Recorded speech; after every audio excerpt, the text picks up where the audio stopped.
খাগড়াছড়িতে পাহাড়ি ঢলে ডুবে গেছেন পুরো শহর।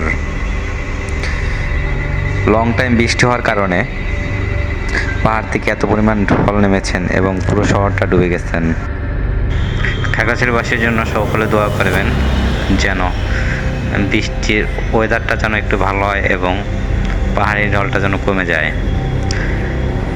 হয়তোবা এরকম ঢল নামতে থাকলে 2-1 ঘন্টার ভিতরে আরও অনেক পানি বেড়ে যেতে পারে, হাজারো ঘরবাড়ি পুরো তলিয়ে যেতে পারে। এটা হলো খাগড়াছড়ি পেট্রোল পাম্প বাস স্ট্যান্ডের অবস্থা। দেখেন রাস্তার উপর মাছ ধরতেছে এখন যে অবস্থা।